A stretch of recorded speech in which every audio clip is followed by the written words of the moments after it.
Hello दोस्तों, स्वागत है आपका हमारे चैनल पर। आशा है सभी ठीक होंगे। तो आज की हमारी क्लास पूर्व परीक्षाओं पर आधारित प्रश्नों के ऊपर रहने वाली है। ठीक है, तो ध्यान दीजिएगा और अंत तक जुड़े रहिएगा।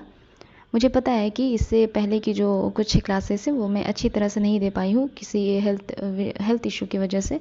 ठीक है, तो माफ़ी चाहूँगी और कोशिश करती हूँ कि आगे आने वाली सारी क्लासेस में एक बेहतर ढंग से आप लोगों को दूँ।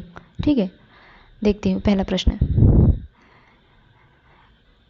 कलिचुरी राजवंश की 7 नायिकाओं के नक्षिक वर्णन से संबंधित ग्रंथ है। कलिचुरी राजवंश की 7 नायिकाओं के नक्षिक वर्णन से संबंधित ग्रंथ है इनमें से राउर बेली। ठीक है, कुछ लोग इसका उत्तर कुवलयमाला कथा मानते हैं, परंतु यह सही नहीं है। इसका सही उत्तर हो जाएगा राउर बेली के रचयिता कौन रहते हैं? रोड़ा कवि, तथा इसका रचना वर्ष रहा 10वीं शताब्दी। राउर बेली का रचना वर्ष क्या रहा? 10वीं शताब्दी। इसके अलावा वर्ण रत्नाकर मैथिली भाषा का सबसे पुराना गद्य काव्य माना जाता है, जिसे ज्योतिरीश्वर ठाकुर ने 1324 ईस्वी में लिखा था। वर्ण रत्नाकर नामक ग्रंथ का रचना काल क्या रहा? तो 1324 ईस्वी माना जाता है इसका रचना वर्ष। उक्ति व्यक्ति प्रकरण जो नामक ग्रंथ है, यह दामोदर शर्मा द्वारा रचित हिंदी व्याकरण का पहला ग्रंथ माना जाता है। उक्ति व्यक्ति प्रकरण दामोदर शर्मा द्वारा रचित हिंदी व्याकरण का पहला ग्रंथ माना जाता है, जिसका रचना काल रहा 12वीं शती का पूर्वार्ध। ठीक है, अगला प्रश्न देखेंगे। झोपड़ी से राजभवन किस साहित्यकार की आत्मकथा है? झोपड़ी से राजभवन माता प्रसाद की आत्मकथा है। झोपड़ी से राजभवन माता प्रसाद की आत्मकथा है। यह एक दलित आत्मकथा है। सन 1995 ईस्वी में प्रकाशित मोहनदास नैमिष राय कृत अपने अपने पिंजरे हिंदी की पहली दलित आत्मकथा मानी जाती है।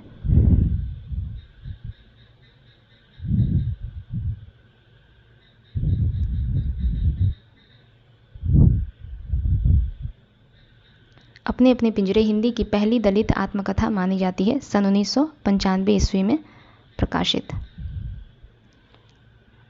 ठीक है, अगला प्रश्न देखेंगे। ज्ञानचंद्र जैन कृत कथाशेष शीर्षक जीवनी किससे संबंधित है? कथाशेष शीर्षक जीवनी निम्न में से किससे संबंधित है? तो अमृतलाल नागर से संबंधित है कथाशेष नामक जीवनी, जो कि ज्ञानचंद्र जैन द्वारा रचित है। हिंदी के प्रथम जीवनीकार गोपाल शर्मा शास्त्री को माना जाता है। गोपाल शर्मा शास्त्री को हिंदी का प्रथम जीवनीकार माना जाता है। गोपाल शर्मा शास्त्री को हिंदी का प्रथम जीवनीकार माना जाता है। इसके अलावा सन 2006 में कुमुद नागर ने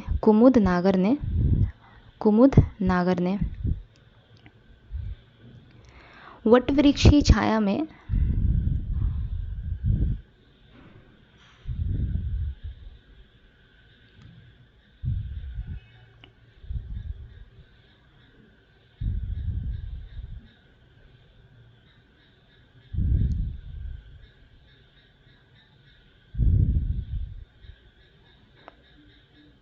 इसके अलावा सन 2006 में कुमुद नागर ने वटवृक्ष की छाया में नामक जीवनी लिखा, जो कि अमृतलाल नागर की जीवनी है। ठीक है, 2006 में कुमुद नागर ने वटवृक्ष की छाया में नामक जीवनी लिखा, जो कि अमृतलाल नागर की जीवनी है। अगला प्रश्न देखेंगे।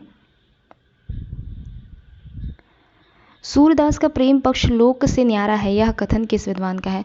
सूरदास का प्रेम पक्ष लोक से न्यारा है, यह कथन किस विद्वान का है? तो यह कथन है आचार्य रामचंद्र शुक्ल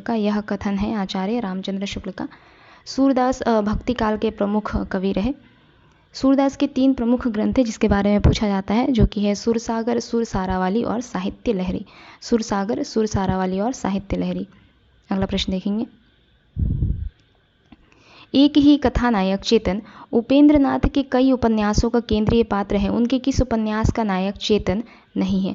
एक ही कथानायक चेतन उपेंद्रनाथ के कई उपन्यासों का पात्र है, परंतु उनके किस उपन्यास का नायक चेतन नहीं है? तो गर्म राख नामक उपन्यास का नायक चेतन नहीं है। हिंदी में नॉवेल के अर्थ में उपन्यास शब्द का सबसे पहले प्रयोग किया था भारतेंदु हरिश्चंद्र ने।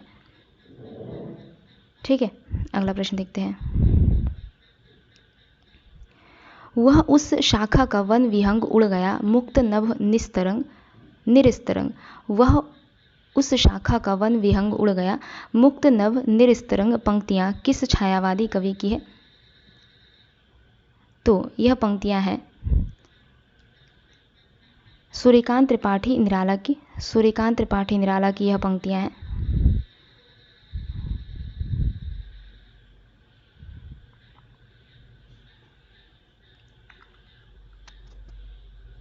इसके अलावा यह जो पंक्ति है यहाँ पे,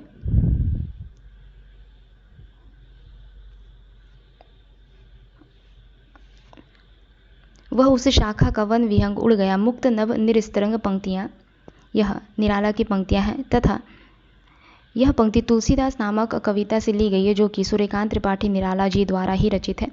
निराला को हिंदी में मुक्त छंद का प्रवर्तक माना जाता है। सूर्यकांत त्रिपाठी निराला जी को हिंदी में मुक्त छंद का प्रवर्तक माना जाता है। निराला ने कवित्व को हिंदी का जातीय छंद कहा है। प्रश्न आ सकता है कि कवित्व को हिंदी का जातीय छंद किसने कहा है? तो सूर्यकांत त्रिपाठी निराला जी ने कहा है। आगे देखेंगे,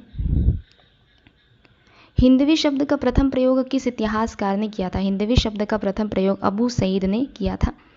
खालिक बारी नामक ग्रंथ में हिंदी और हिंदवी दोनों का प्रयोग एक ही भाषा के लिए किया गया है।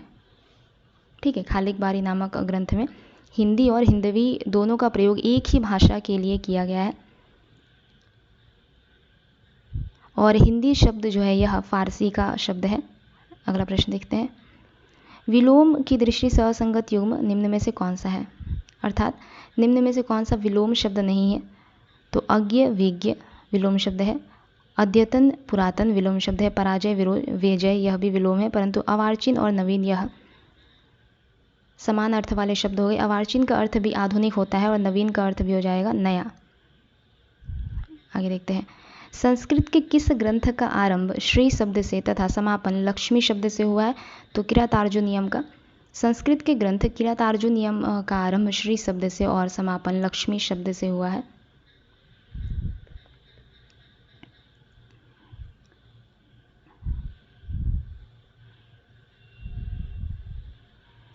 अगला प्रश्न है, पार्श्वनाथ चरित्र के लेखक कौन रहे? पार्श्वनाथ चरित्र के लेखक रहे वादिराज।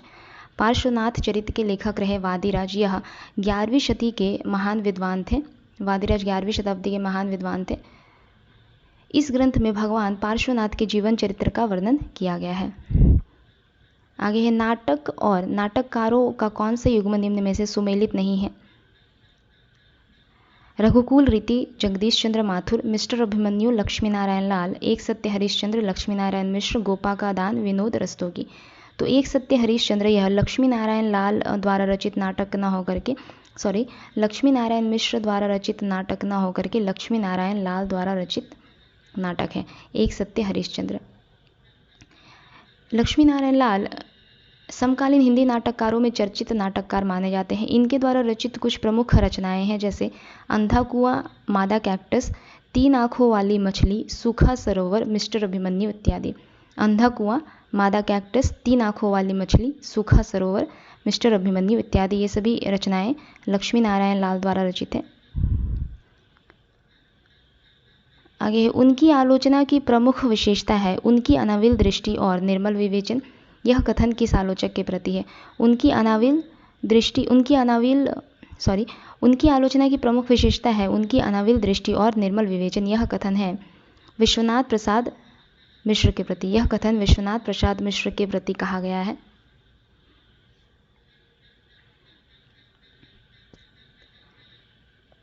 अगला प्रश्न है, उदधि आई तेई बंधन कीन्हा इति दसमाथ अमर पद लीन्हा। उदधि आई तेई बंधन कीन्हा इति दसमाथ अमर पद लीन्हा। पंक्तियों के रचनाकार कौन रहे? तो इस पंक्ति के रचनाकार रहे जायसी। आचार्य शुक्ल ने जायसी द्वारा लिखित 3 ग्रंथ का उल्लेख किया है जिसमें है पद्मावत, अखरावट और आखिरी कलाम। पद्मावत, अखरावट और आखिरी कलाम इन 3 ग्रंथों का उल्लेख आचार्य शुक्ल ने किया है। इसके अलावा विजयदेव नारायण शाही ने पद्मावत को हिंदी में अपने ढंग की अकेली ट्रैजिक कृति माना है। विजयदेव नारायण शाही ने पद्मावत को हिंदी में अपने ढंग की अकेली ट्रैजिक कृति माना है। आगे है, हिंदी नई चाल में ढली सन 1873 ईस्वी में। हिंदी नई चाल में ढली सन 1873 ईस्वी। भारतेंदु हरिश्चंद्र ने इसे किस पुस्तक में अंकित किया है? तो कालचक्र नामक पुस्तक में अंकित किया है। हिंदी नई चाल में ढली सन 1873 ईस्वी। भारतेंदु हरिश्चंद्र की समस्त रचनाओं की संख्या 175 मानी गई है।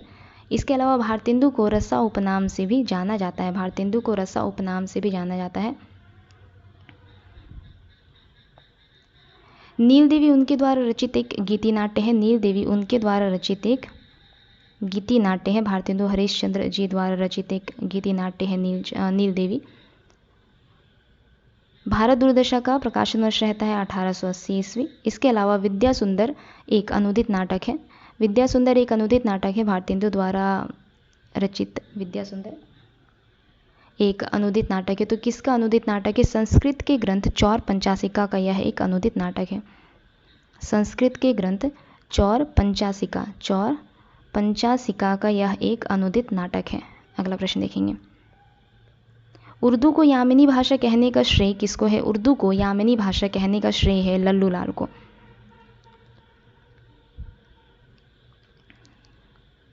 लल्लू लाल ने राजनीति तथा माधव विलास नामक ब्रजभाषा गद्य पद्य मिश्रित ग्रंथ की रचना की। लल्लू लाल ने राजनीति 1802 ईस्वी और माधव विलास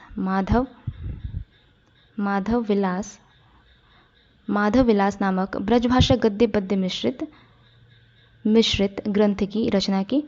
राजनीति का प्रकाशन वर्ष रहता है 1802 ईस्वी। माधव विलास का 1817 ईस्वी। लल्लू लाल और सदल मिश्र दोनों ही फोर्ट विलियम कॉलेज के प्राध्यापक रहे। लल्लू लाल का ब्रजभाषा व्याकरण भी इनकी मौलिक रचना है।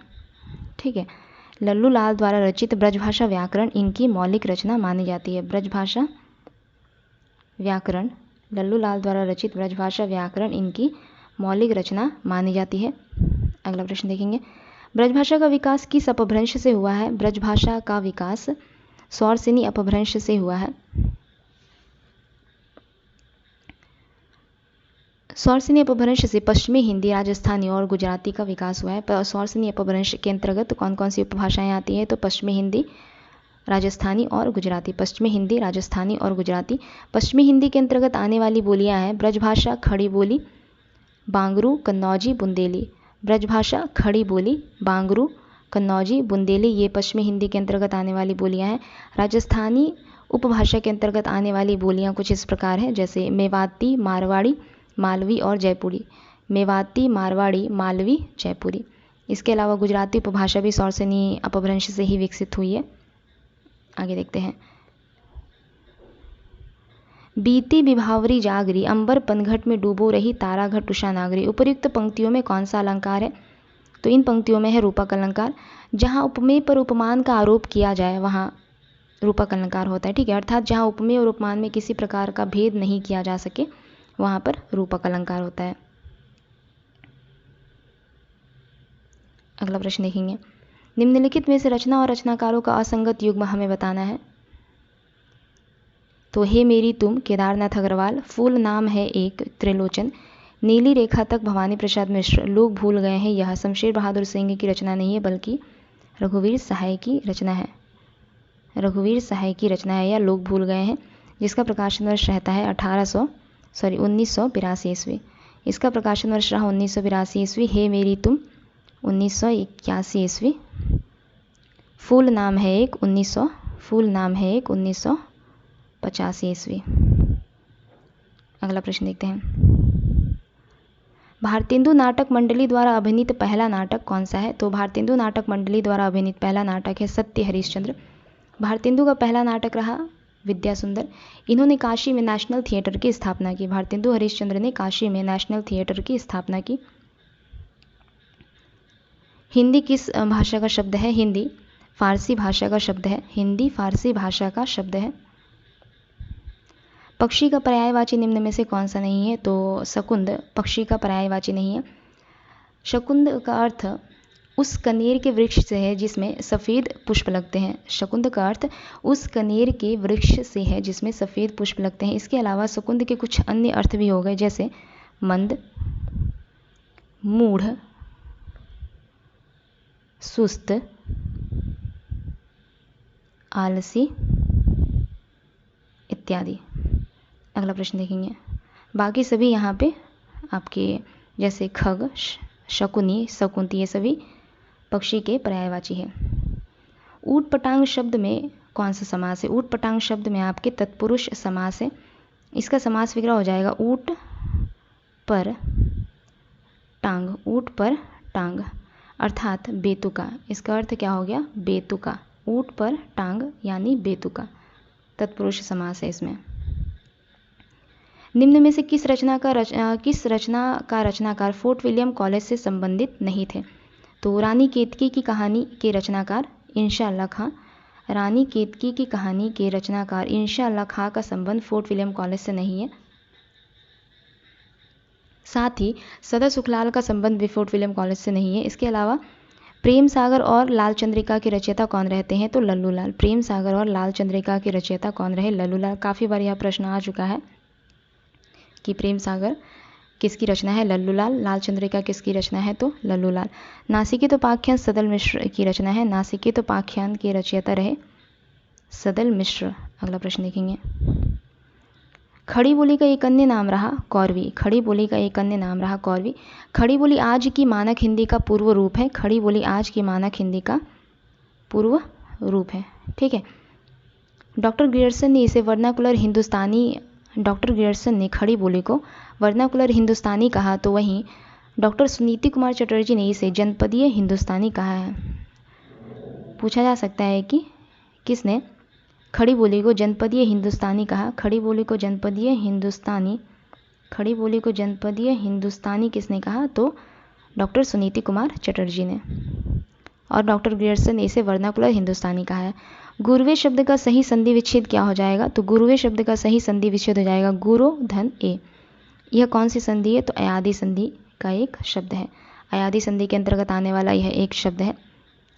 ठीक है। तो आज का यह हमारा अंतिम प्रश्न रहा। अगले क्लास में जल्दी मिलते हैं। तब तक के लिए अगर आप लोगों को हमारी क्लास अच्छी लगी और किसी प्रकार की कोई भी सजेशन हो तो आप कमेंट बॉक्स में ज़रूर बता सकते हैं।